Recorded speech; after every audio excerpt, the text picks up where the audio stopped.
Hello बच्चों, अब मैं आपको आगे की व्याख्या बताने जा रही हूँ।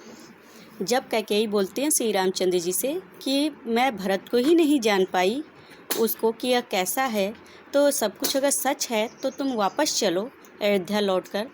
तो सभी अयोध्यावासी चौंक जाते हैं कैकेयी के ऐसे अटल वचनों को सुनकर। सब ने रानी की ओर अचानक देखा और रानी की ओर सब लोग अचानक मुड़कर देखने लगते हैं। वैधव्य तुषारा वृता यथा विधु लेखा, कहते हैं विधवापन और पाले से जैसे ढकी हुई चंद्रमा की किरण के समान। जो है विधवा सफ़ेद वस्त्रों को पहने हुई वह चंद्रमा के किरण के समान उस समय कैकेयी लग रही थी। सफ़ेद बैठी थी अचल तथापि असंख्य तरंगा। वह अचल पर्वत के समान बैठी हुई थी, लेकिन असंख्य तरंगा अगणित तरंगे उनके मन में उठ रहे थे। वह सिंही अब थी हाहा गोमुखी गंगा।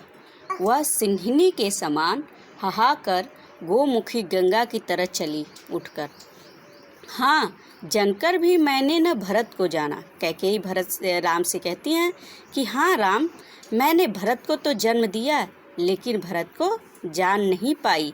सब सुन ले, तुमने स्वयं अभी यह माना। सब लोग यह बात सुन ले, अभी तुमने यही बात कहा है मुझ सबसे।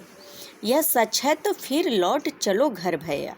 हे पुत्र, अगर यह सब कुछ सच है कि मैंने भरत को नहीं जान पाई थी, उस अबोध के कारण ही मैंने एक राज्य मांग लिया था भरत के लिए, तो सब कुछ सच है तो अब घर को वापस चलो। अपराधीन मैं हूँ तात तुम्हारी मैया। हे पुत्र, मैं तुम्हारी और तुम्हारे पिता की अपराधीन हूँ। जब से कहती हैं कैकेयी जी कि अगर तो तुम्हें सभी लोग, जब वो कहती हैं राम से कि यह सब कुछ सच है तो घर को वापस लौट चलो, तो सभी सभा के जो लोग थे वह अचानक ऐसी बातें सुनकर कैकेयी के मुख से कैकेयी की तरफ मुड़कर देखने लगे।